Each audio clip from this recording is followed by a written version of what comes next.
20 दिसंबर 2019 सर्दी का मौसम था और दोपहर के समय महाराष्ट्र के मुंबई स्थित Lokmanya Tilak terminal railway station पर काफी भीड़ थी। एस्तर अनुया अपने गृहनगर मछलीपट्टनम आंध्र प्रदेश जाने वाली ट्रेन का इंतजार कर रही थीं। वह वहीं बैठी रहीं। उनकी नजरें प्लेटफॉर्म के एक छोर से दूसरे छोर तक भटक रही थीं और थोड़ी देर बाद जिस ट्रेन में उन्हें सवार होना था वह आ गई। उन्हें प्रथम श्रेणी के डिब्बे में अपनी सीट मिल गई। खिड़की से प्लेटफॉर्म पर लोगों को देखना उन्हें अच्छा लग रहा था। वह अपने परिवार के साथ क्रिसमस और नया साल मनाने के लिए 2 हफ्ते की छुट्टी पर अपने गृहनगर जा रही थीं। उन्हें यह भी नहीं पता था कि वह मुंबई में क्या कर रही हैं। वह अंधेरी ईस्ट में एक सॉफ्टवेयर कंपनी में इंजीनियर थीं। अपने माता पिता के बारे में सोचते ही उनके होठों पर मुस्कान फैल गई। 18 घंटे की यात्रा के बाद घर लौटी अपनी बेटी को देखकर उनके माता पिता बहुत नाराज हुए। लेकिन जैसे ही उनकी बहन पहुंची, उनके छोटे भाई बहनों ने हंगामा करना शुरू कर दिया। अनुया को 2 हफ्ते बीत चुके थे। उसने ऊला में रिश्तेदारों और दोस्तों को इकट्ठा किया था और मछलीपट्टनम के समुद्र तट पर अपनी माँ, पिता, भाई और बहन के साथ फिल्में देखने का आनंद लिया था। उसे पता ही नहीं चला कि उसके बच्चों को दूर दराज जगहों से काम करके घर लौटे कितने दिन हो गए थे। उस दिन सभी चिंतित और बेचैन थे, लेकिन अनुया भी अपना ध्यान घर पर ही छोड़कर मुंबई लौट आई।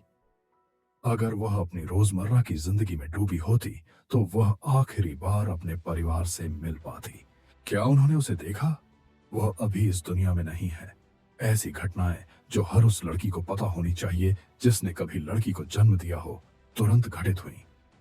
अनुया का जीवन अप्रत्याशित घटनाओं से भरा था, जिससे तेलुगु राज्यों में अशांति फैल गई थी।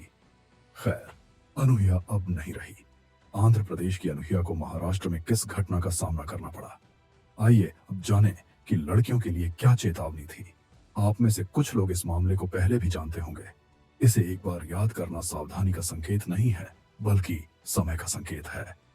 तो 5 जनवरी 2014 को अनुया को मुंबई पहुंचना था।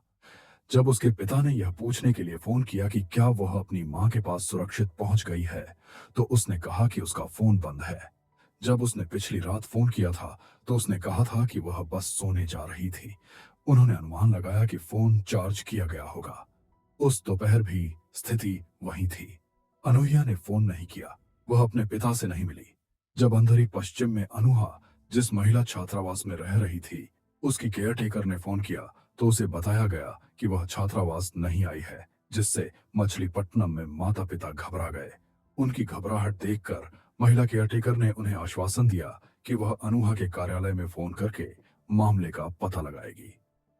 यह सोचकर कि वह सीधे कार्यालय गई होगी, उसने वहां फोन किया, लेकिन उन्होंने भी बताया कि अनुहा नहीं आई है।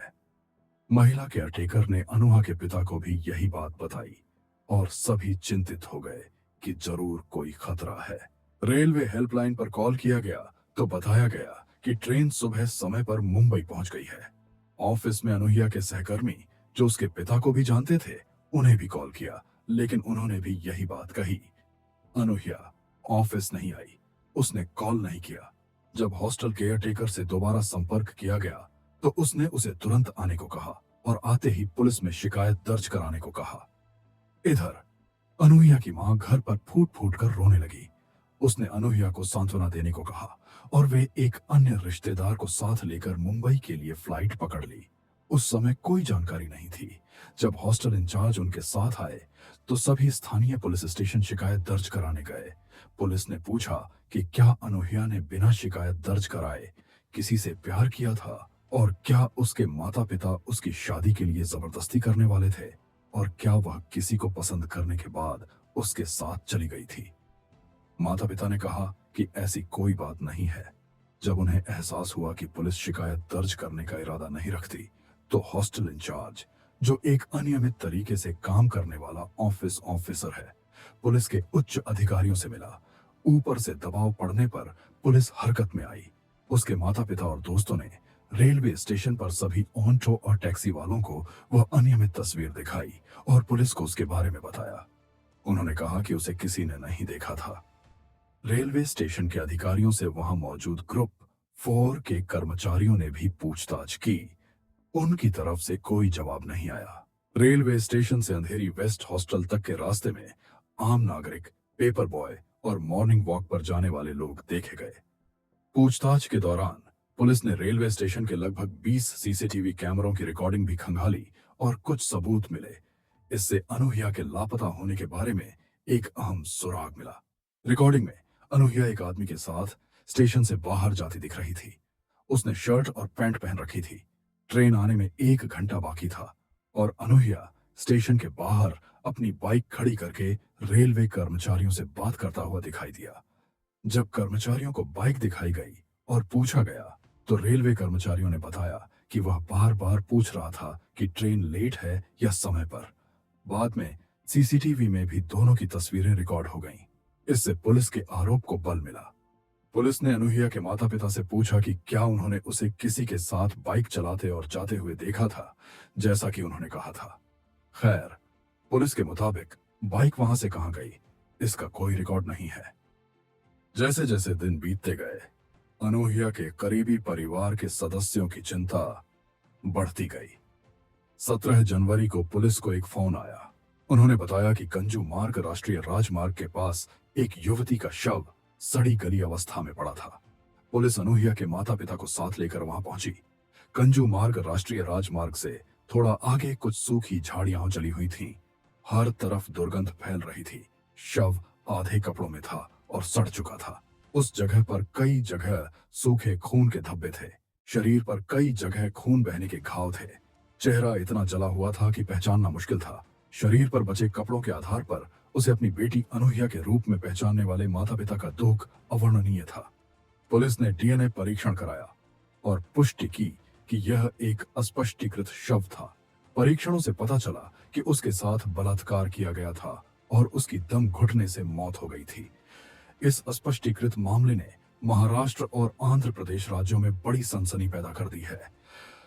महिला समूहों, छात्रावास निवासियों, कार्यालय कर्मचारियों और आम जनता ने बड़े पैमाने पर विरोध प्रदर्शन किया।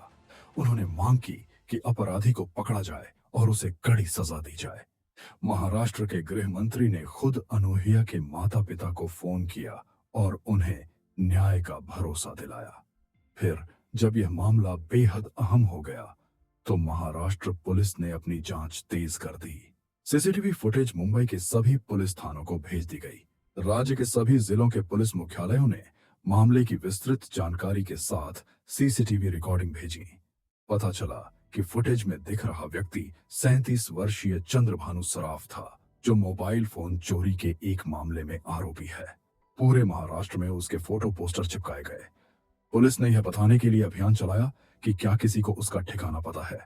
न तो अनूहिया के माता पिता, न ही उसके करीबी दोस्त और न ही उसके कर्मचारी यह समझ पा रहे थे कि अनूहिया को एक अपराधी के साथ बाइक पर क्यों बैठना पड़ा। पुलिस को भी शक हुआ होगा और उन्हें इसका जवाब देना चाहिए। चूंकि अनूहिया संदिग्ध नहीं है तो चंद्रभानु या उनके जानने वालों को यह सच्चाई बतानी चाहिए। अंत में एक छोटा सा सुराग मिला कि वह नासिक में है। पुलिस ने चंद्रभानु को हिरासत में लिया, जो वहां एक लॉज में था। बाकी सभी की तरह उसने दिखावा किया कि उसे कुछ नहीं पता, चूंकि छोटी मोटी चोरी से कोई फायदा नहीं होता था। इसीलिए चंद्रभानु लोकमान्य तिलक ने किसी का अपहरण करके पैसे ऐंठने की नीयत से टर्मिनल स्टेशन चुना और 5 जनवरी को वहां अपनी दुकान लगा ली। वह सुबह 4 बजे वहां पहुंचा, शराब पी, बदबू से बचने के लिए च्युइंग गम चबाया, शरीर पर बॉडी स्प्रे लगाया और स्टेशन चला गया। फिर वह ट्रेन का इंतजार करने लगा, यह जानते हुए कि वह शाम 4:45 पर आएगी। प्लेटफॉर्म पर ट्रेन चढ़ने उतरने वालों की भीड़ लगी हुई थी। उसने देखा कि अनूहिया भीड़ में अकेली उतर रही है। यात्री चौंक गए और चिल्लाए, टैक्सी टैक्सी, यह तो हर जगह सामान्य है। इसलिए वह भी अनूहिया के पास गया और टैक्सी मैडम कहा।